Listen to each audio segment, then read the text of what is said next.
Big news చూస్తున్నాం. తెలంగాణలో MLA కోట MLC ఎన్నికలు జరగనున్నాయి. ఉదయం 9 గంటలకు 5 స్థానాలకు ఎన్నికలు ప్రారంభం కానున్నాయి. సాయంత్రం 4 గంటల వరకు పోలింగ్ కొనసాగనుంది. సాయంత్రం 5 గంటలకు ఓట్ల లెక్కింపు ఉంటుంది. ఎమ్మెల్యేలకు నిన్న ఒకసారి మాక్ పోలింగ్ నిర్వహించిన టీఆర్ఎస్ పార్టీ కాసేపట్లో మరోసారి మాక్ పోలింగ్ నిర్వహించనుంది. ఆ తర్వాత ప్రత్యేక బస్సులో టీఆర్ఎస్ ఎమ్మెల్యేలు అసెంబ్లీకి చేరుకుంటారు. మరోవైపు సరిపడా సంఖ్యాబలం లేకున్నా టీఆర్ఎస్ అక్రమంగా ఎన్నికల్లో గెలవాలని ప్రయత్నిస్తోందని ఆరోపించిన కాంగ్రెస్ పార్టీ ఈ ఎన్నికలను బాయ్కాట్ చేస్తున్నట్లు ప్రకటించింది. ఇదే అంశానికి సంబంధించి మరిన్ని డీటెయిల్స్ మా ప్రతినిధి సవీన్ తెలంగాణ భవన్ నుంచి లైవ్ లో అందిస్తారు. సవీన్,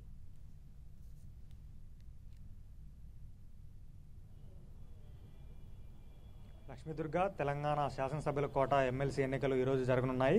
ఉదయం 9 గంటల నుంచి సాయంత్రం 4 గంటల వరకు అసెంబ్లీలో తెలంగాణ శాసనసభ్యుల కోట ఎమ్మెల్సీ ఎన్నికలు 5 స్థానాలకు జరుగుతాయి. ఇప్పుడిప్పుడే తెలంగాణ భవన్కు టీఆర్ఎస్ ఎమ్మెల్యేలు ఒక్కరొక్కరుగా చేరుకుంటున్నారు. నిన్న సీఎం కేసీఆర్ నేతృత్వంలో టీఆర్ఎస్ ఎమ్మెల్యేలకు తెలంగాణ భవన్లో మాక్ పోలింగ్ నిర్వహించారు. సీఎం కేసీఆర్ స్వయంగా దగ్గరుండి ఎమ్మెల్యేలకు జరుగుతున్న మాక్ పోలింగ్ను స్వయంగా దగ్గరుండి పరిశీలించారు.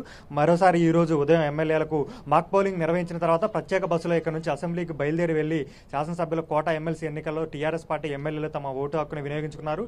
ఎమ్మెల్యే ఎన్నికలకు తెలంగాణలో కొత్తగా ఎన్నికైన ఎమ్మెల్యేలతో పాటు మిగతా ఎమ్మెల్యేలు కూడా ఓటు వేసేటప్పుడు తగిన జాగ్రత్తలు తీసుకోవడానికి ముందుగానే టీఆర్ఎస్ పార్టీ ఎమ్మెల్యేలకు నిన్న ఈరోజు 2 రోజుల పాటు మాక్ పోలింగ్ నిర్వహించి ఆ తర్వాత ఎమ్మెల్సీ ఎన్నికల్లో టీఆర్ఎస్ పార్టీ ఎమ్మెల్యేలు తమ ఓటు హక్కును వినియోగించున్నారు. మొత్తం మీద 5 శాసనసభ స్థానాలకు టీఆర్ఎస్ పార్టీ 4 స్థానాల్లో పోటీ చేస్తుండగా ఒక స్థానాన్ని మిత్రపక్షమైన ఎంఐఎంకు కేటాయించింది. టీఆర్ఎస్ పార్టీ నుండి హోంమంత్రి మహమూద్ అలీ, ఎగ్గే మల్లేశం, సత్యవతి రాథోడ్, షేరి సుభాష్ రెడ్డి టీఆర్ఎస్ పార్టీ నుండి 4 అభ్యర్థులు నిలబడగా ఎంఐఎం పార్టీ మాత్రం రియాజుల్ హసన్ ఎఫెండీని తమ అభ్యర్థిగా ప్రకటించింది.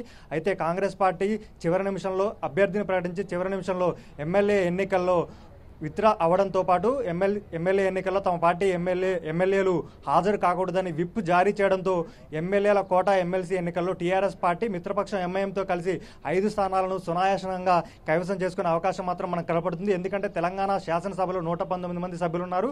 ఒక నామినేటెడ్ ఎమ్మెల్యేతో పాటు కలిపి 120 మంది ఎమ్మెల్యేలు ఉంటారు. మొత్తం మీద ఎమ్మెల్యే ఎన్నికల్లో ఓటు హక్కును వినియోగించుకుంటారు శాసనమండలి ఎన్నికల్లో.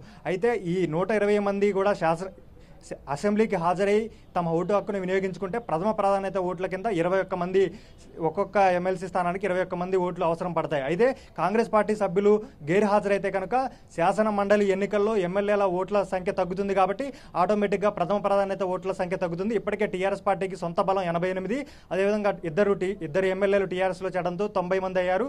ఎంఐఎం సభ్యుల బలం 7 ఉన్నారు. ఒక నామినేటెడ్ ఎమ్మెల్యేతో పాటు 97 మంది టీఆర్ఎస్ పార్టీకి ఉన్నారు.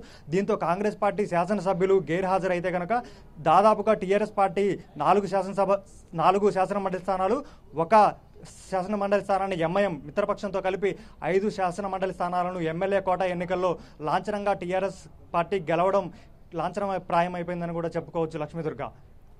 Right సవిన్, thank you.